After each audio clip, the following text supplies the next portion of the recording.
नमस्कार दोस्तों, आज के हमारे इस वीडियो में हम आपके लिए अहोई अष्टमी व्रत की पौराणिक कथा लेकर आए हैं। प्राचीन समय की बात है, एक साहूकार था जिसके 7 बेटे और 7 बहुएं थी। उस साहूकार के एक बेटी भी थी जो दीपावली पर ससुराल से मायके आई हुई थी। दीपावली पर घर को लीपने के लिए 7 बहुएं मिट्टी लेने जंगल में गई तो साहूकार की बेटी भी उनके साथ चली गई। साहूकार की बेटी जहाँ मिट्टी खोद रही थी उस स्थान पर स्याऊ अपने बच्चों के साथ रहती थी। मिट्टी खोदते हुए गलती से साहूकार की बेटी की खुरपी की चोट से स्याऊ का बच्चा मर गया। इस पर क्रोधित होकर स्याऊ बोली, तुमने मेरे बच्चे को मारा है, अब मैं तुम्हारी कोख बांधूंगी। स्याऊ की यह बात सुनकर साहूकार की बेटी रोने लगी और अपनी भाभियों से एक एक कर विनती करने लगी कि वो उसके बदले अपनी कोख बंधवा ले।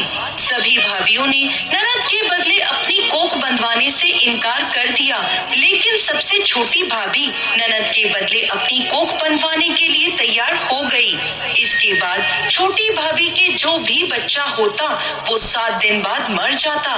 इस तरह एक के बाद एक उसके 7 पुत्र हुए, परंतु सभी मृत्यु को प्राप्त हो गए। इस समस्या का हल जानने के लिए पंडित को बुलवाया गया और इसका कारण पूछा गया। तब पंडित ने छोटी बहू को सुरई गाय की सेवा करने की सलाह दी। पंडित की सलाह मानकर छोटी बहू अगले ही दिन से सुबह सुबह जल्दी उठकर सुरई गाय की सेवा करने चली जाती। गाय का गोबर आदि साफ कर देती, उसे चारा डाल देती और साफ पानी भर दिया करती थी।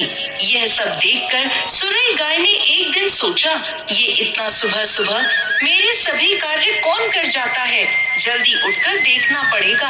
अगले दिन सुरई गाय सुबह सुबह तड़के उठकर बैठ गई तो देखती है कि साहूकार की छोटी बहू आई और उसका गोबर उठाकर चारा डालकर साफ पानी भरने लगी। तो सुरई गाय ने उसे रोक लिया और उससे पूछने लगी, तुम किस लिए मेरी सेवा करती हो? तो साहूकार की छोटी बहू बोली, माता, आपकी सहेली स्याऊ माता ने मेरी कोख बांध रखी है, जिस कारण मेरे बच्चे जीते नहीं हैं। यदि आप मेरी कोख खुलवा दें तो मैं आपका बहुत उपकार मानूंगी। सुरई गाय ने उसकी बात मान ली और उसके साथ 7 समुद्र पार स्याऊ माता के पास जाने को तैयार हो गई। काफी दूर चलने के बाद वो दोनों थक कर एक बड़े से पेड़ के नीचे बैठ गए। उस पेड़ पर गरुड़ पंखनी का घोंसला था जिसमें उसके छोटे छोटे बच्चे थे।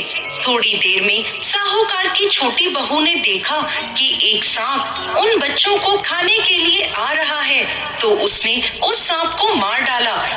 थोड़ी देर में जब गरुड़ पंखनी वापस आई तो खून देखकर सोचने लगी कि इसने मेरे बच्चों को मार दिया है, और वो अपनी चोंच से साहूकार की छोटी बहू को मारने लगी। तब वह बोली, मैंने तो सांप से तेरे बच्चों की रक्षा करी और तू मुझे ही मार रही है। ये सुनकर गरुड़ पंखनी खुश हो गई और बोली, तूने मेरे बच्चों की रक्षा करी है, तू जो चाहे मुझसे मांग ले। ये सुनकर साहूकार की छोटी बहू बोली, तू हमें 7 समुद्र पार स्याऊ माता तक पहुंचा दे। गरुड़ पंखनी ने उन दोनों को अपनी पीठ पर बिठाकर स्याऊ माता तक पहुंचा दिया। स्याऊ माता सुरई गाय को देखकर प्रसन्न हो गई और बोली, आओ बहन, बड़े दिनों में आई हो। अब आई ही हो तो मेरे बालों में जुएं पड़ गई हैं, वो देख दो। सुरई गाय के कहने पर साहूकार की छोटी बहू स्याऊ माता के सर से जुएं निकालने लगी। छोटी बहू ने स्याऊ माता की सारी जुएं निकाल दी, जिससे खुश होकर उन्होंने उसे आशीर्वाद दिया कि तेरे 7 बेटे और 7 बहुएं हो। ये सुनकर साहूकार की छोटी बहू बोली, लेकिन माता, मेरे तो एक भी पुत्र नहीं है। स्याऊ माता पूछने लगी, ऐसा क्यों? तो साहूकार की छोटी बहू बोली, पहले आप मुझे 7 बेटे और 7 बहुओं का आशीर्वाद दें, उसके बाद मैं आपको बताऊंगी। स्याऊ माता ने उसे वचन दे दिया। तब साहूकार की छोटी बहू बोली, माता, आपने मेरी कोख बांध रखी है, यदि आप उसे खोल दें तो मेरे 7 पुत्र और 7 बहुएं हो जाएं। ये सुनकर स्याऊ माता बोली, तूने तो मुझे वचन में बांधकर ठग लिया, लेकिन जा, तू घर जाकर अहोई माता का व्रत कर, उद्यापन कर, तेरे 7 पुत्र और 7 बहुएं होंगी। छोटी बहू वापस अपने घर आई तो देखती है तो उसके 7 बेटे और 7 बहुएं घर में बैठे मिले।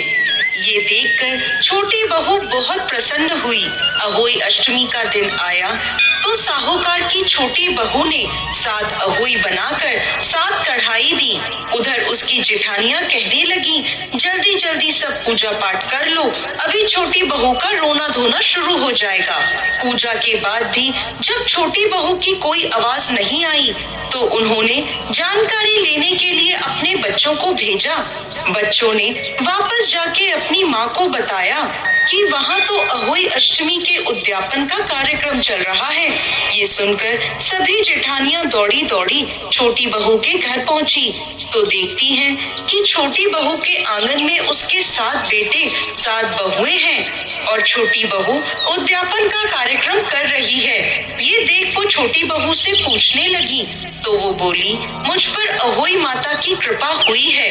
हे अहोई माता, जैसे पहले साहूकार की छोटी बहू की कोख बांधी वैसे किसी की मत बांधना, और बाद में जैसे उसे 7 पुत्र दिए, उन्हें लंबी आयु दी, वैसे ही इस कथा को कहने वाले, सुनने वाले और होकारा भरने वाले सब पर कृपा करना। जय अहोई माता।